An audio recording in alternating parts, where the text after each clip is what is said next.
Hey humans, how's it going? Susan Ruth here. Thanks for listening to another episode of Hey Human Podcast. This is episode 424 and my guest is Vex Bennett.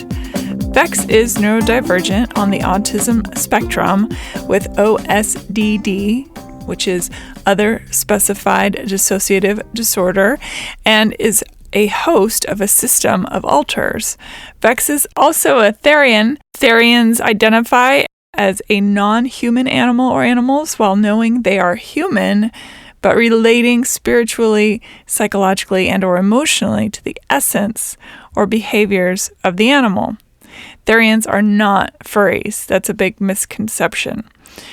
I had a lovely conversation with Vex and learned a whole lot. It was interesting also because I grew up in a family that had complicated emotional stuff going on, and Vex as well has complicated emotional stuff going on. And I think it's important to hear these stories because, the world is made up of all sorts of people, and the more we know about each other, the better off we'll all be. It brings us into a place of empathy and humanity and compassion. And Vex is lovely, and I really, really enjoyed the conversation. General stuff, Hey Human Podcast is now on YouTube under official Susan Ruth. There's other videos on there as well of me performing and all sorts of stuff, but just FYI, the podcast is there. I'm on Patreon at Susan Ruthism, and it's really helpful, all of you who are becoming my Patreon people, because this is an ad-free podcast and it helps support the show. TikTok, you can find me at Susan Ruthism. Check out heyhumanpodcast.com for links and to learn more about my guests and the show. Check out susanruth.com to learn more about me and my other artistic endeavors. And follow Susan Ruthism, that's SUSANRUTHISM, on social media. Find my albums on Spotify, Apple Music, Amazon Music, or wherever you get your music. And rate, review, and subscribe to Hey Human Podcast on iTunes or iHeart or Spotify, wherever you get your podcasts.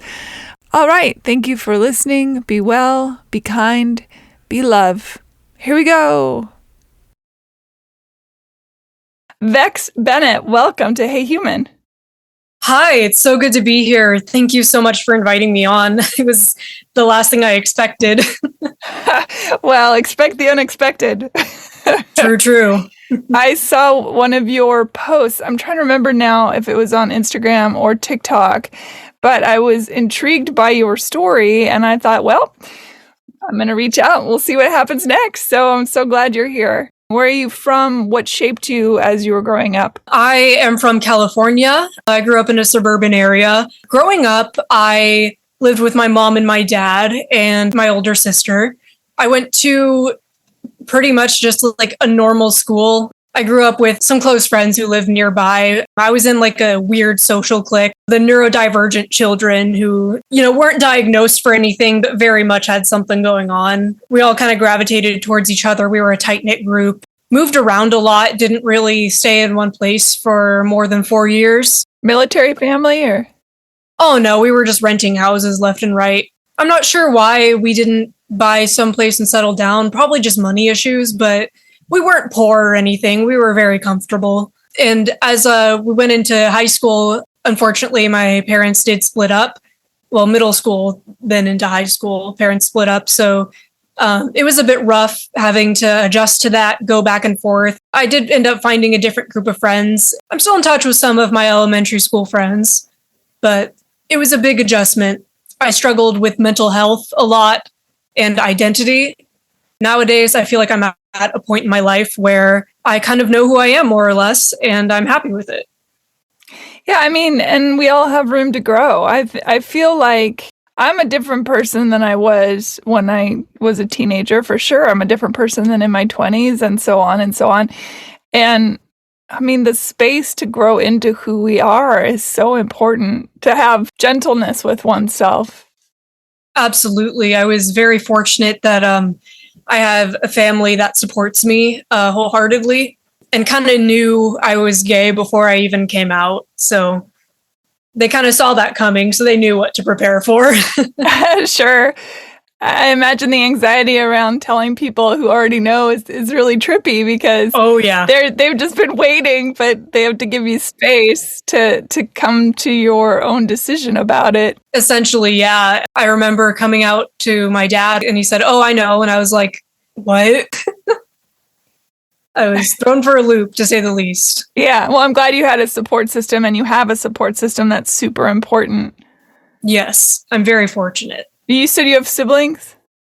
I do have an older sister, yes. Okay, so you're youngest child, like me.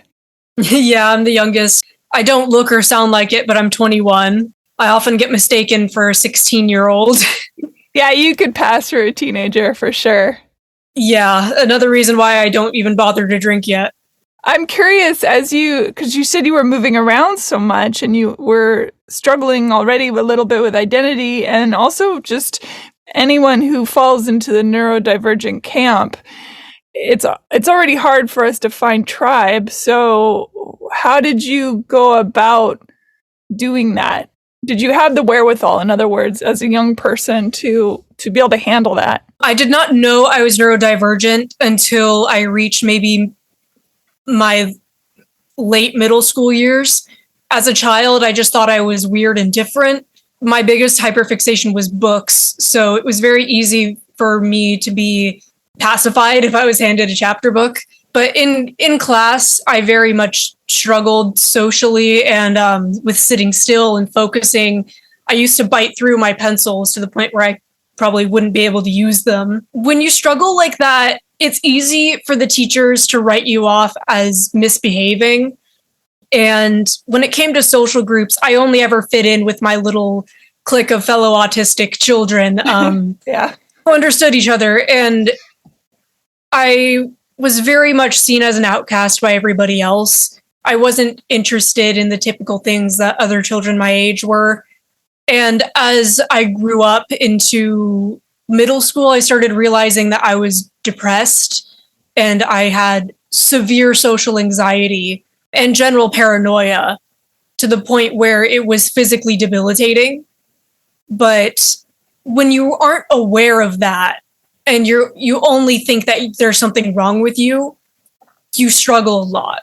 At the time, it felt like I didn't have a good support system because I would try to explain to my family, something's wrong with me. I can't focus. I can't get something done for the life of me. I can't sit down and do it, even if I know it'll ruin my life if I don't. Having to try and educate my family on that while not understanding it myself made it very difficult. It became hard for me to reach out to them for any sort of help. And it felt at the time like I was constantly being ridiculed for it, which looking back now is unfortunate. I just realized that they didn't know any more than I did. But in my senior year of high school, I finally started getting evaluated for things. I took an autism assessment. I got diagnosed formally with ADHD, PTSD, clinical depression, and general anxiety. That's a lot to carry for a kid. And I mean, the truth of the matter is high school and junior high is, in my personal opinion, hell on earth. And we've got all these kids who are suffering their own kind of anxiety over who they are or what they're supposed to do. Even the ones that seemingly had it all together now as adults, we can look back and go, oh, they were just as messed up. They were just different messed up. You know, the kids that are chewing the pen caps, like myself, you know, we know now what that is. You biting your pencil in half. We know now what that is. We didn't even have the benefit a handful of years ago to necessarily connect the dots.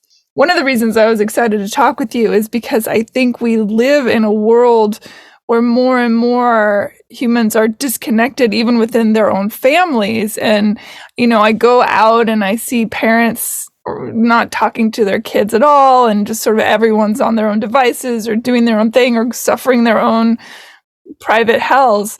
What would you say to the parents who have kids who are struggling or maybe are showing some sort of sign, but they're not really sure how to put their finger on it? What would be some advice to parents?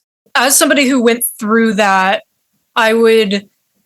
my advice would be along the lines of if you think that your child is struggling in a certain way, or if you're worried that they might be, or if you notice your child is different, reach out with your child and talk about it.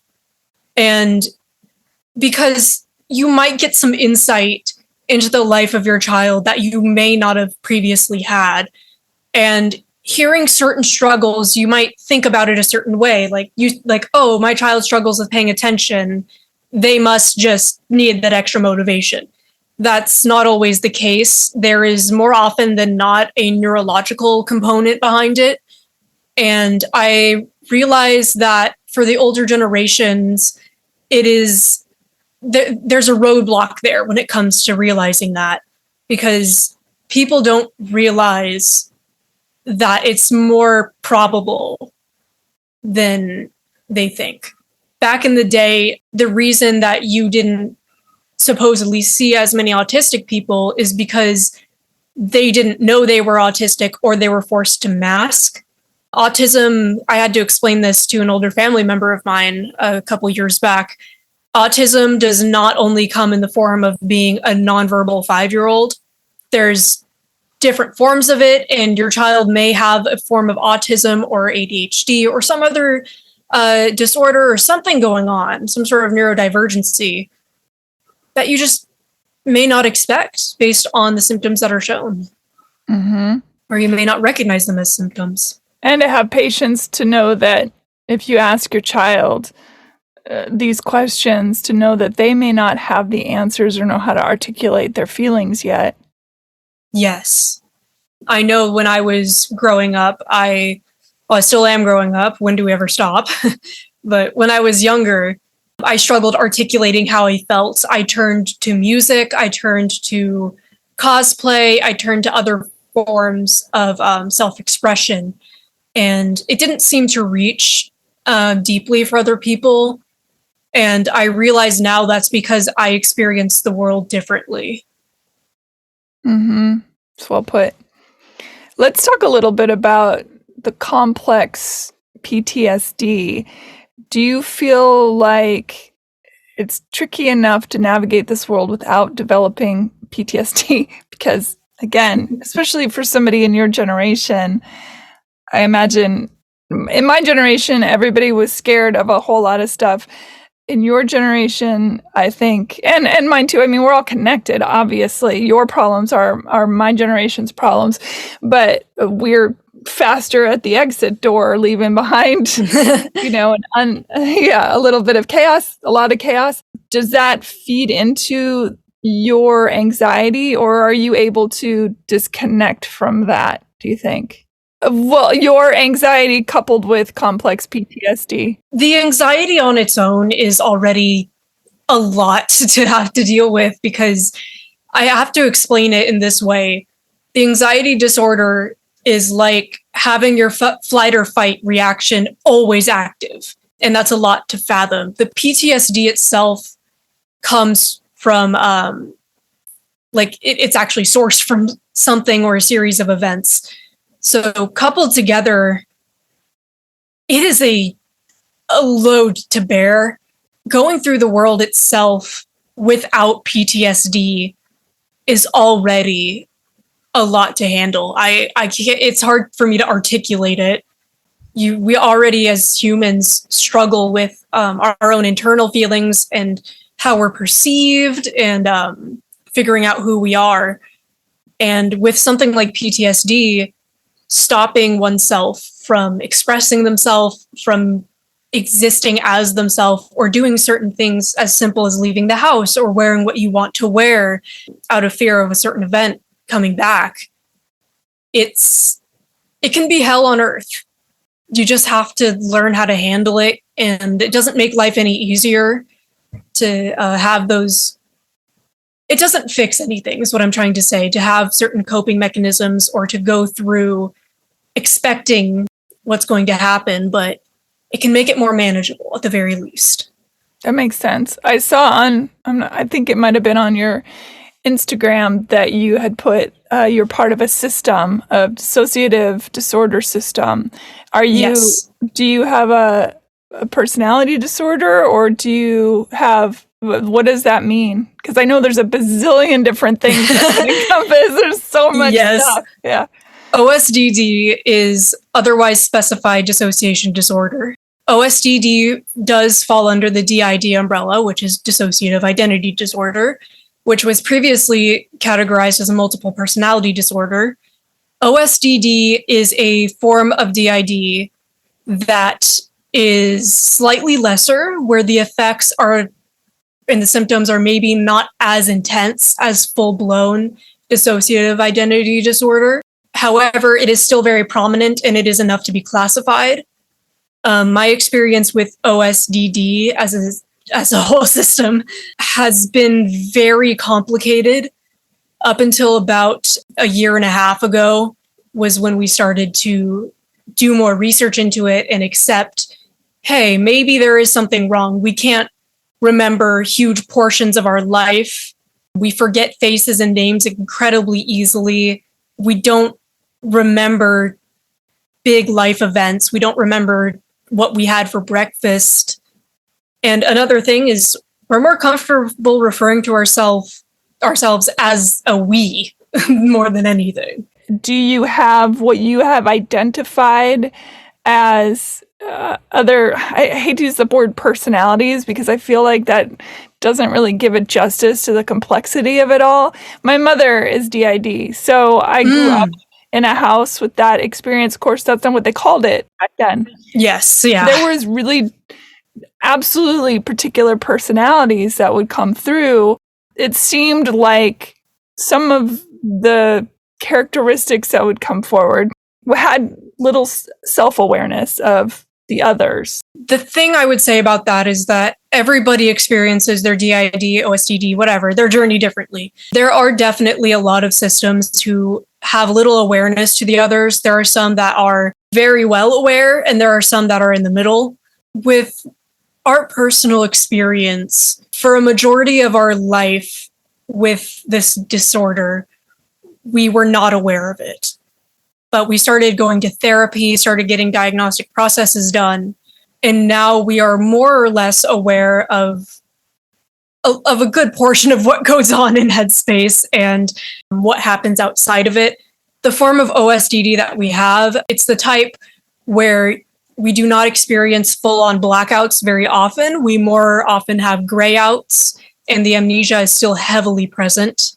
So we're usually aware when a switch happens or when another, we call them alters, when an alter comes forward or is in co-consciousness.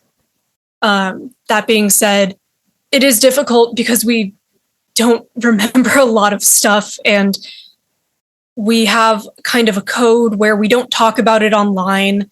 We really don't want to get fake claimed for it or hated on for it, and only a handful of close family members really know about this, but we think it's about time we come forward with a lot of speaking about it, even without getting fully into the meat of it. When you say something like a gray out, is that meaning that you have a sense of it, but so you are aware that there is an alter doing things, but you don't have maybe as much control of it? Is it kind of in that regard, or? It is somewhat in that regard. For us, the gray out typically means that we're not present mentally in the moment. We're pretty aware that an alter is there. So when we as Vex, Vex comes back into full consciousness, we will remember the gist, usually remember a gist of what happened. Like, oh, Haruto fronted for a little bit and talked to somebody. That's usually all we would really remember. That's what I mean by gray out, is it's not a full-on blackout because we have a somewhat awareness. Is there any kind of agreement with the alters? Let's say you all keep a journal to keep the others in the know, or is there really specifically some alters like Vex doesn't get to know and this is to protect Vex? Or, I mean, I imagine, as with my mother, there were different ages and there were little kids, there were older men, there were all sorts going on, and they were very specific. And my mother remembers barely anything ever. So it makes me wonder, wouldn't it be so much simpler if the alters kept a log, for example? But I don't know how much teamwork is going on. With us, we don't relegate ourselves to always having a journal to write in to refer to. However, some of the alters do prefer to write. I know Judas does prefer art and writing down poems. That is like kind of a shared interest with the system, is writing things down and drawing. I wouldn't say it's a routine that we have, but every now and then we'll look through one of our journals or one of our sketchbooks and be like, hey, that wasn't, who did this one? Like, that's a little strange. Don't remember this one at all. Yeah, and we have a thing that we've started to do, actually. We have started to keep a journal as of recently that we plan to be consistent with, where we start writing in a cipher because we are very afraid of somebody finding the journal and reading it who shouldn't be reading it. That's another thing that my neurodivergency does help with, is being able to commit to little things like that. And I mean, that makes sense. The things that you and your alters discuss are private thoughts. Yes. They're just sort of manifesting in a interesting way. How many alters are you aware of? Right now, we are aware of 8, including myself as Vex. Mm-hmm. Were any of them nervous about this interview? Yes, very much so. There's 2 younger ones that they go by the nicknames Glass and Monster. Self-chosen nicknames, so it's not offensive. They were very nervous about being on microphone for a podcast type thing. Sure. They're usually the kind that like to just play outside or read books or color or do something. So when it does come to the hobby of sitting down and recording something, they get very, very nervous. If they are near front for that, they usually put up a mask and just pretend to be somebody else. That makes sense. Yeah. I mean, it is scary to talk about things that are both societally looked at as unsure and uncertain. And of course, film and television doesn't help. I think it's getting better, but I think in previous eras, it was made to be this sort of monstrosity and not the coping mechanism and that it is. So yeah, I appreciate that your system is here and having this conversation, as I am appreciative of you, Vex. So I just want to make sure that they feel safe. Thank you. Are you feeling like you are operating as a team? Even if you, Vex, aren't always aware of what's going on, do you feel that? Yes, it's taken a long time to get to this point, but we really do feel like, at least most of the time, we do operate as a team. It's kind of, we see it as like a tag out system, tag in, tag out, even if it's involuntary. It wasn't always this way. There was a lot of times when we were going through high school where it felt like we were really against each other. And it was like, I'm going to do things my way because this is the best way. And it wouldn't always be the best way. How old is your oldest alter? The oldest alter right now is like maybe mid-30s. His name is Wolfric. He's usually a common fronter. Some alters are more inner self-help rather than in front. Is your family supportive of your journey through this?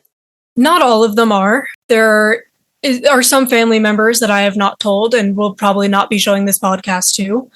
I do have a handful of very close family members that know and are doing their best to be supportive despite not knowing much about this. When I've had conversations about DID with people to try and explain as best I can as somebody who grew up in a family with a member of the family experiencing this, I often say, think of it like, and I'm just curious what your opinion of this observation is I say, think about it like you go into a store and let's say you're 40 years old and you go into a store and you see a toy from your childhood and you pick it up and you're immediately brought back to that feeling of just pure joy and childlikeness and all that. Maybe you experience it when you're out walking on a sunny day and you see a butterfly.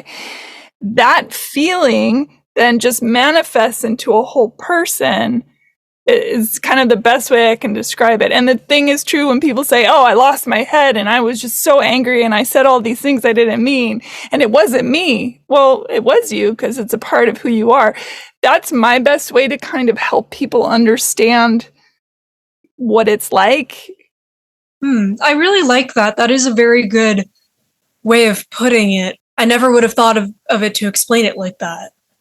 The childhood example of being like thrown back into that state of mind as to when you were a child, that's very wise. And I think I'm going to use that going forward, describing that to people I'm comfortable telling about this. In order for us to live our lives in general, any human being, we're constantly putting on masks and assuming roles and being different people. And we change our attitudes when we put on a different kind of clothing, even. Yes. Some make us feel more confident, some more sexy, some more demure, whatever it is.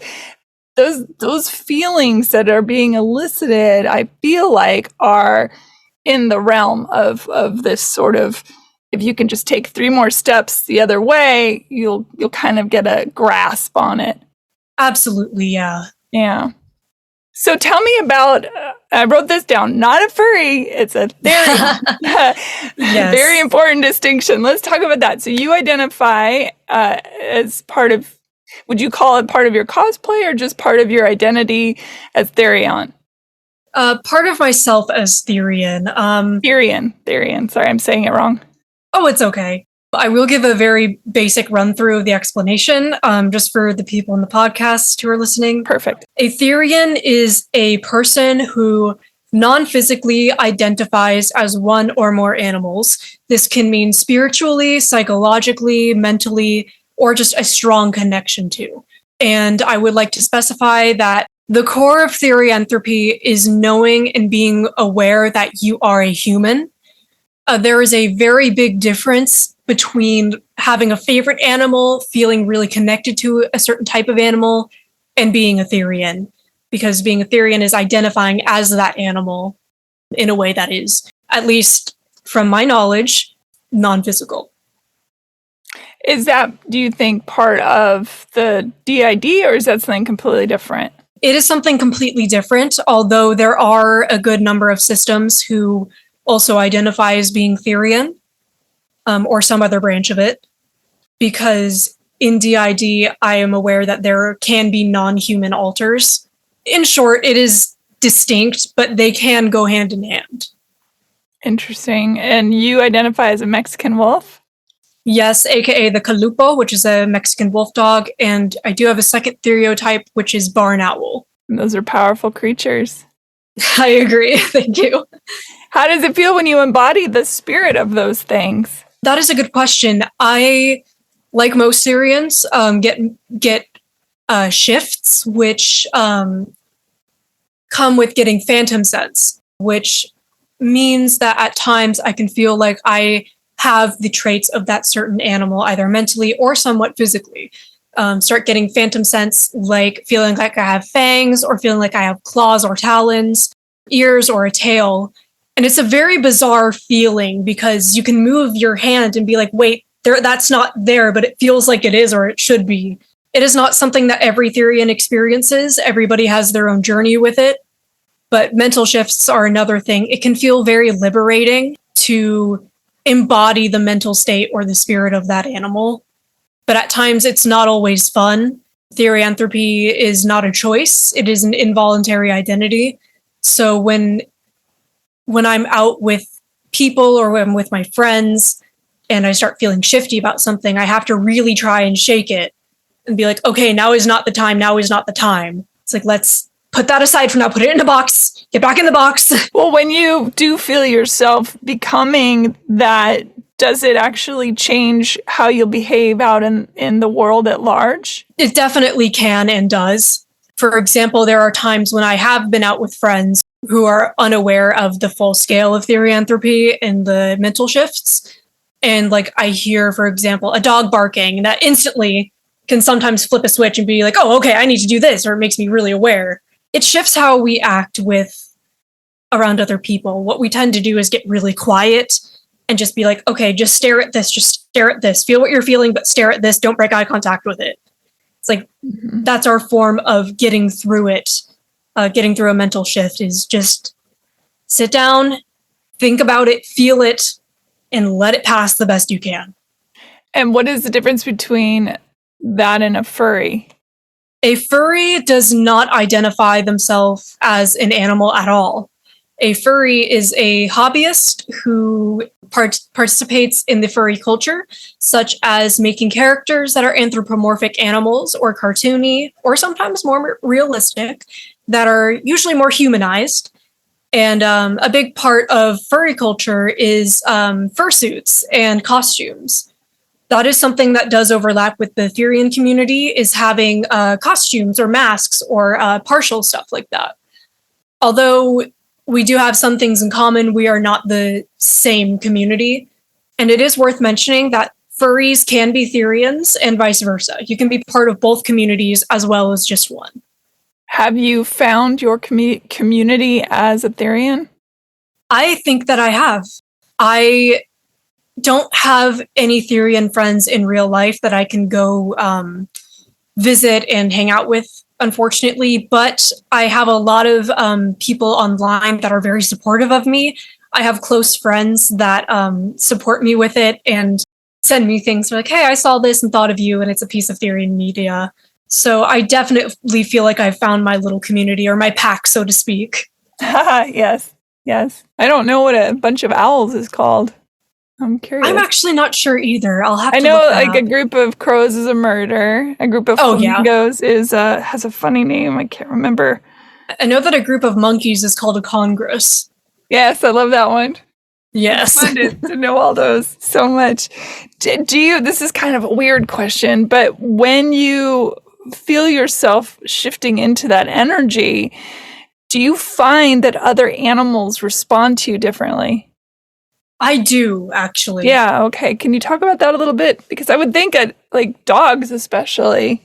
Yes, I have 2 pet dogs at home. Their names are Moses and Lucy. They are very big dog breeds. They are Cane Corso Mastiffs. Oh my goodness. And I've noticed when I have been home and I've been in my backyard, shifting into that mental state, there's a mentality that comes with it with the dogs. They start to understand and they're like, oh, okay, this guy's being more like a dog now. And my dogs are quicker to come up to me and like sniff my face and run. They want to run around with me. They like come near me with their toys and drop them at my feet. It's like, hey, come play with us. Like, there's a certain energy shift you don't get when you're not like spiritually or mentally in that state with that energy. When you're presenting as Vex, do you feel dysmorphic from the rest of your alters and or your Mexican wolf and or owl? There can be times like that. The big term that I like to use for therianthropy is species dysphoria. Now, that is a very crazy term to just throw out there, and it puts a lot of people off, but it's true. There are definitely times where we sit down and we just feel a little dysmorphic. It's like, I would feel so much more myself if there was a tail right now, or if I had feathers right now. I would kill for a tail. Oh my goodness, right? Oh my God. I'm not a Therian or a furry, but my whole life, my friend's going to attest to this. I have always wanted a tail. Ever since I read Geek Love when I was in college. Oh, yes. Yeah, that's what I like, is that there's always common ground with people. Even if they don't identify with or as a certain thing, you still can find those things in common. And I think that's what's beautiful. I agree. Yeah, I agree. How badass would it be, though, to have a little flicking tail, real long and lean? Oh, yes. Or like a little fuzzy, like a peach fuzz. I just think it'd be so sexy.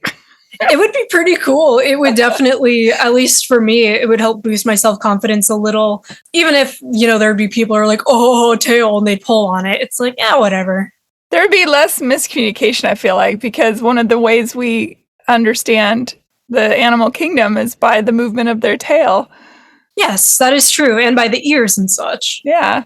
Oh, just be so cool. It would be, yes. So when you have all of this going on in your life, and I'm glad you're doing therapy, I hope that's helping. When you've got all this going on in your life, what does that mean to how to function out in the, let's just throw quotes around, real world? Well, we have to be very aware of social cues. We have to be very aware that there is a time and place to show certain parts of yourself. Unfortunately, that's just the way it is. There's not going to be people who are always going to welcome you with open arms regardless. That's something that we have struggled with, is there's a time and place to fully express yourself, and there's a time and place to keep the lid on it, so to speak. Mm-hmm. Sure. What about things like going out and making a living? And does that make you nervous? Are there any systems set up out in the world to help you with that? There are indeed programs that can help us function and get a job and get accommodations that we need going forward. Right now, we have been unemployed for about 3 years, which sucks because we are getting legal benefits. What that will help us do essentially is help us get legal accommodations we need with any job we go for. When we do get a job somewhere, it'll be on legal paper, hey, you need to accommodate Vex for these things, and these are things you need to be aware of when you hire Vex. Is that any job that terminates us for being mentally ill or having these struggles, legally we'll have some issues because that job hypothetically would have hired me going and knowing that I legally needed to be accommodated. I would imagine, though, from the perspective of an employer, especially with your entire system all having their own traits and abilities, that it's almost a bonus getting you. You know what I mean? Because you have all these extra things going on. I would suppose so, yeah. Unfortunately, a lot of places will not see it that way. They will just look and think, oh, that's a very unstable person, unpredictable, we shouldn't hire them. Right. Well, that's why conversations like this are so important. I agree. I very, very much agree. My mom, when she would change, there were subtle differences to her face. She smelled a little different. I don't know, just I could always tell, even though nobody else in the family seemed to be as aware of it as myself. Do you find that your system also has distinguishing traits that slightly change you?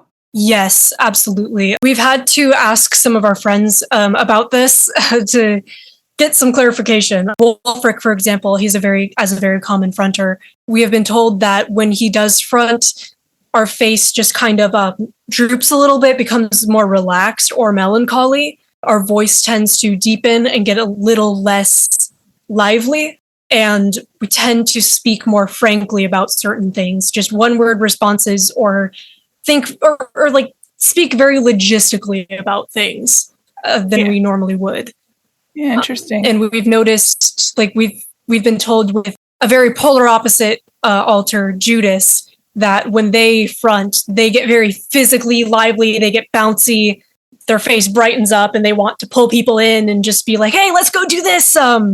They tend to just have very bizarre behavior, not in a bad way per se, but more so eccentric and energetic. It's all quite fascinating. Do you have any good resource just for the people who might be interested in learning more about this? Was there any kind of book that your family maybe was given or that will help people understand it better? We did most of our research looking into websites that were written by psychologists and people who have this disorder or branches of it. There isn't a specific book or anything that we have gotten to read about it. I would say if anybody at home is interested in learning more, do not learn from TikTok. Do not learn from social media, because although some things might be true, you are going to get a handful of things that are going to be wrong. You're going to get a lot of misinformation. Please do look into websites that, like I said, are written by psychiatrists, psychologists, people that are very, very much qualified to speak about these things. Even though something may be rare, it is not out of the realm of possibility. We have been told by people before that there's no way that we could be a system because it's rare, and that never really made sense to us. Yeah, my response to that is we don't know what we don't know until we do know it. Exactly. I love how you phrased that. Yeah. I was born with a paralyzed right vocal cord, and I cannot tell you how many ENTs, new ones, when I go to them and I say, I have a paralyzed right vocal cord, and they say, that's impossible, you wouldn't be able to speak. And I say, let's do the camera up the nose trick, and you will see that it is very possible, and in fact, a fact. Indeed. And then those people understand that it isn't impossible, because there are people out there that experience things. Just because you haven't experienced it doesn't mean it doesn't exist. That's such a frustration for me that people say that to you or to anyone. Yeah, I did have a conversation with a family member at one point that was trying to convince me, like, no, you are not a system because it's rare and there's no way that you would have another friend who is also a system. It was only after meeting this friend of mine that we started to like really do research into it and then realize, hey, that lines up with a lot of what we have going on. Not everything per se, but a lot of it. And it took a lot of time after that to even come forth with speaking about it. Listen, like, if you are going to try and find your community with this magical thing called the internet, you're going to find a group of people who goes through something similar. Absolutely. And again, this is how we find ourselves, is by the mirror of others. So if you come across somebody that's experiencing things that you're experiencing, I mean, that's, to me, that seems like divine intervention to help you understand yourself. It definitely did help having a friend who was diagnosed with this and living through it and having someone to talk to and ask questions to. In my understanding also of DID, a traumatic event or series of events created the mind deciding it needed to protect the host. And once you are taken, now I know in my mother's case, taking her away from the thing that traumatized her did not solve the problem.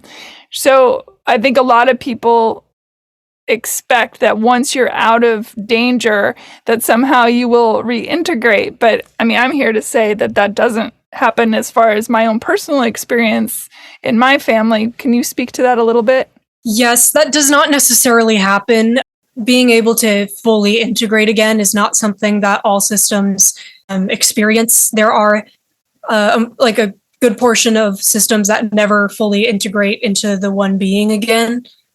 And although integration usually is seen as the goal with the system, it's not always the goal for certain systems for their own reasons, their own personal reasons. Perhaps it can be scary.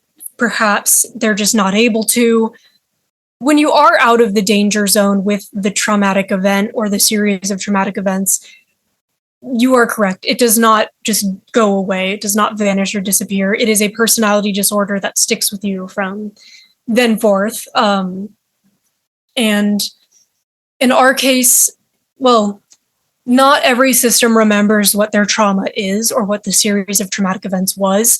There are definitely some that do or have an idea of what it was without the details. In our case, we know that one of the big things was sexual assault. It was sexual assault and being suicidal and having a lot of, how do I articulate, having an outside force that was very demeaning on us. That is my thoughts on that. Integration is not always the goal for every system, but more often than not, it usually is. Makes sense. And as my mother ages, she's pretty old at this point, she doesn't switch really as often. Or even I've noticed that many of the people I recognized when I was younger don't seem to, whether or not they're around, they may be around, but they don't come forward at all. Maybe there's less need for the others. I don't know, but that's what I'm assuming. That definitely could be the case. I honestly, I wouldn't know. I haven't met a lot of older systems. But I would assume as the years go on, there might be less need, or most alters may have integrated or have become inner self-help rather than outer self-help. Yeah, it's a good way to put it. Well, Vex, tell people how they might find you if they want to follow you on social media, or are you comfortable with getting that out there? And if not, that's okay too. I absolutely am. I am on TikTok as ValorVex75. I post videos about therianthropy, raise awareness to it, and sometimes just of me hanging out with my friends. I am not active on Instagram, but if you do want to follow me, it's the same thing, ValorVex75 or just ValorVex. And as I've said before, we don't really post about the DID or the OSDD stuff. If there's any Therians out there who want to see a creator and just get some information on the identity of it, I do plan to make more videos about it. And thank you again, Susan, for having me on here. Vex, I really appreciate you coming on the show and being open to talking about your life and getting just more education out there for the things that you're experiencing and who you are. And I'm glad you're in the world navigating it. I think it's important to have all different kinds of humans on the planet. I agree. Yeah. And Therians and Mexican wolves. Yeah. Yep. So thank you so much. And I do want to say for anybody listening who is struggling right now with their identity or feeling that they're out of place in the world, you are just as valid as anybody else, regardless of what you're feeling. And if you really feel like there's nobody else out there that's going through what you're going through, just know that there's always going to be somebody who understands, even if it's not on the full level that you would really hope for. You're always going to have common ground with somebody. Find your tribe, find your group, and you'll be the happiest you can be. Well said. Here to that. Thank you, Vex, and thank you for listening, everybody. Bye. Goodbye. Rate and review and subscribe to Hey Human Podcast on iTunes or wherever you get your podcasts. Thanks. Bye.